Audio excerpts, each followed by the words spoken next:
আর মুসলমানদের ঠিক টাইট করে দিয়েছেন। ওয়াকফ অ্যামেন্ডমেন্ট বিল কি হলো? ঠেলায় না পড়লে বিড়াল গাছে ওঠে না। 5 মাস আগে কার্যকর হয়ে গেছে উম্মিদ পোর্টাল। যত ওয়াকফ প্রপার্টি রেজিস্ট্রেশন করতে হবে, 46টা কাগজ দিতে হবে। আপনি মুসলিমদের বলেছিলেন, একে তো মোথাবাড়ি দুনিয়ার শামসেরগঞ্জ চালিয়েছেন, মুসলিমদের বলে দিয়েছিলেন তোমাদের কিচ্ছু করতে হবে, আমি আছি এখানে, কার্যকর করতে দেবো না। আপনি অন রেকর্ড বলেছেন।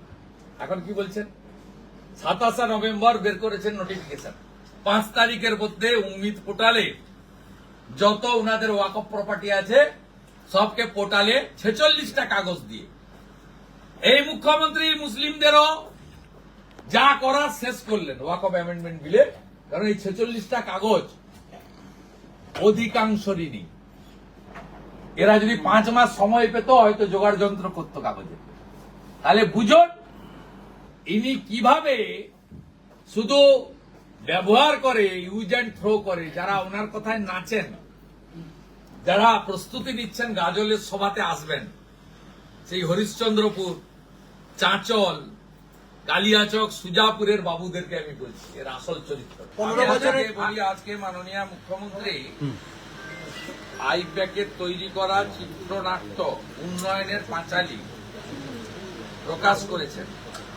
এটা আইপ্যাকের চিত্রনাট্য, এতে কি কি আছে আমি আজকে বলে দিলাম। কাল থেকে তৃণমূলের নতুন একটা ক্যাম্পেইনিং আজকে লঞ্চ হয়ে গেছে। পাঁচালী, উন্নয়নের পাঁচালী, ঢপের পাঁচালী, হতশ্রী পাঁচালী, জলাঞ্জলির পাঁচালী। এটাতে প্রত্যেক বিধানসভায় 15 জনের টিম গঠন করা হয়েছে। 3টে টিমে বিভক্ত করা হয়েছে মিথ্যা প্রচার করার জন্য। এরা প্রত্যেক গ্রাম পঞ্চায়েতে যাবে, মন্দির দর্শন করবে, তারপরে জনসভা করবে, কমিউনিটি লাঞ্চ করবে, প্রচুর অবৈধ টাকা এনে খাওয়াচ্ছে, খেয়ে নিন সবাই। তারপরে একজন কর্মীর বাড়িতে ভিজিট করবে, সন্ধ্যাবেলা স্ট্রিট কর্নার হবে, তারপরে এলইডি ভ্যানের মধ্য দিয়ে মমতা বন্দ্যোপাধ্যায়ের পিসির প্রচার হবে, যে প্রচার বাস্তবের সঙ্গে কোনো সম্পর্ক নেই। মুখ্যমন্ত্রী আজকে যেগুলো বলেছেন তার মধ্যে এত মিথ্যা এবং অসত্য ছিল। তিনি বলেছেন যে রাজ্যের জিএসডিপি হয়েছে 20,31,000 কোটি টাকা, সম্পূর্ণ মিথ্যা। দারিদ্র সীমার বাইরে আনা হয়েছে 1,72,00,000 মানুষকে। প্রধানমন্ত্রীর অন্ন সুরক্ষা যোজনার চাল আর গম যদি বন্ধ হয়ে যায় তাহলেই বুঝতে পারবেন পশ্চিমবঙ্গের লোকের অবস্থাটা কি।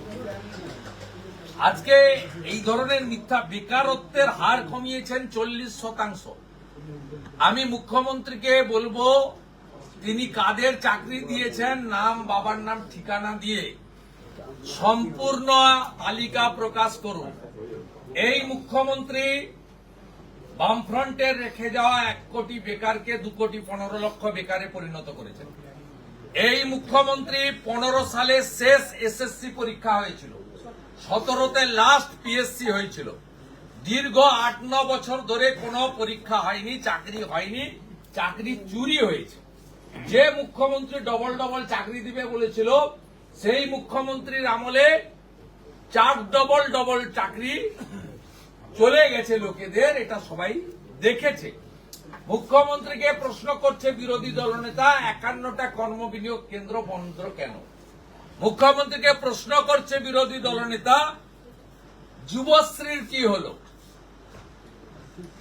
এমপ্লয়মেন্ট ব্যাংক 1500 টাকা করে বেকার ভাতা আপনি বন্ধ করে দিয়েছেন, আপনি কাউকে পাননি। আপনি বলেছেন কৃষিক্ষেত্রের উন্নয়ন হয়েছে 9.16 গুণ।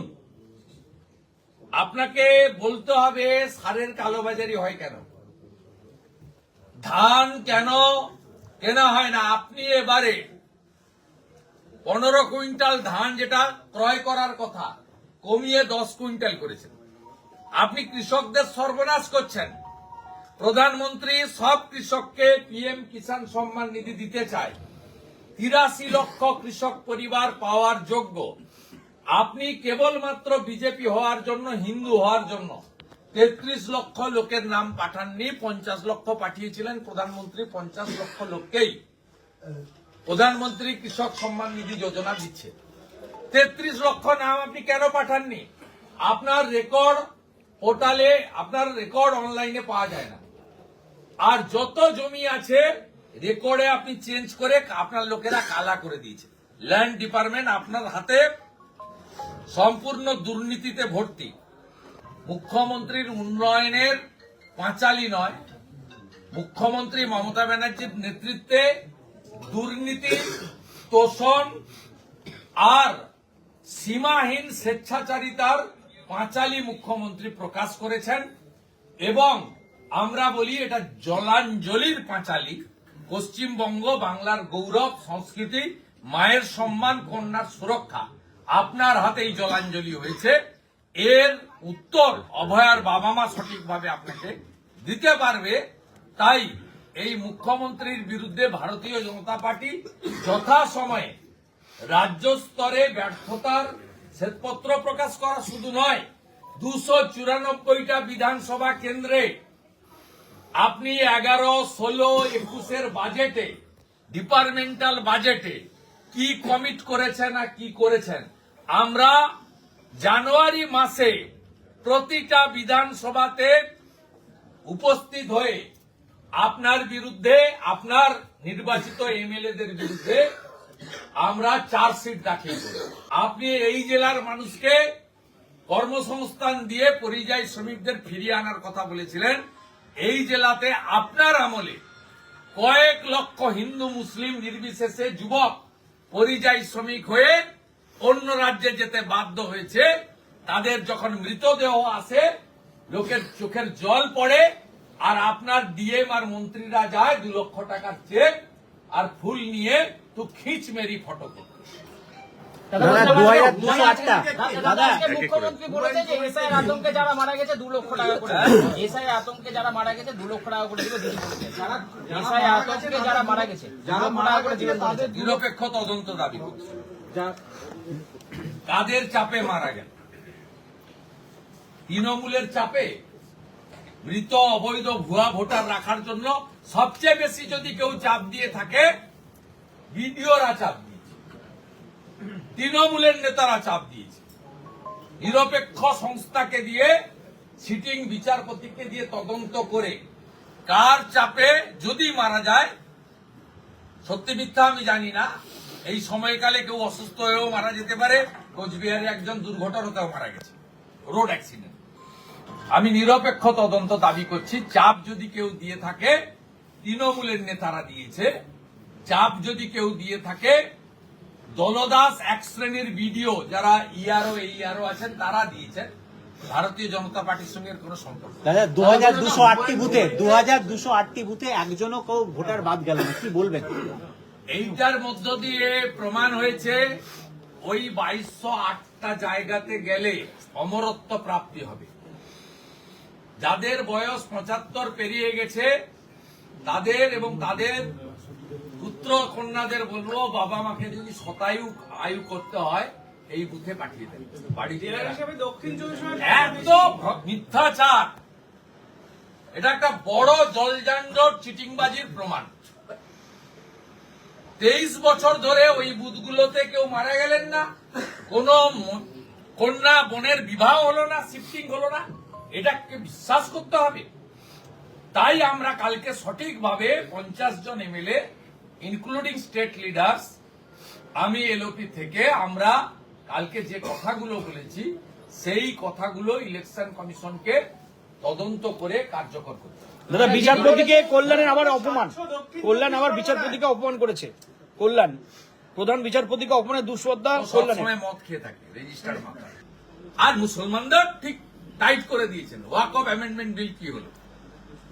কি হলো? খেলায় না পড়লে বিড়াল গাছে ওঠে না। 5 মাস আগে কার্যকর হয়ে গেছে উম্মিদ পোর্টাল। যত ওয়াকফ প্রপার্টি রেজিস্ট্রেশন করতে হবে, 46টা কাগজ দিতে হবে। আপনি মুসলিমদের বলেছিলেন, একে তো মোথাবাড়ি ধুলিয়ান শামসেরগঞ্জ চালিয়েছেন, মুসলিমদের বলে দিয়েছিলেন তোমাদের কিচ্ছু করতে হবে না, আমি আছি এখানে, কার্যকর করতে দেবো না। আপনি অন রেকর্ড বলেছেন, এখন কি বলছেন? 27 নভেম্বর বের করেছেন নোটিফিকেশন, 5 তারিখের মধ্যে উম্মিদ পোর্টালে যত উনাদের ওয়াকফ প্রপার্টি আছে সবকে পোর্টালে 46টা কাগজ দিয়ে, এই মুখ্যমন্ত্রী মুসলিমদেরও যা করার শেষ করলেন ওয়াকফ অ্যামেন্ডমেন্ট বিলে। কারণ এই 46টা কাগজ অধিকাংশরই নেই। এরা যদি 5 মাস সময় পেত হয়তো জোগাড় যন্ত্র করতো কাগজে। তাহলে বুঝুন ইনি কিভাবে শুধু ব্যবহার করে, ইউজ অ্যান্ড থ্রো করে, যারা ওনার কথায় নাচেন, যারা প্রস্তুতি নিচ্ছেন গাজলের সভাতে আসবেন, সেই হরিশ্চন্দ্রপুর, চাঁচল, কালিয়াচক, সুজাপুরের বাবুদেরকে আমি বলছি এর আসল চরিত্রটা।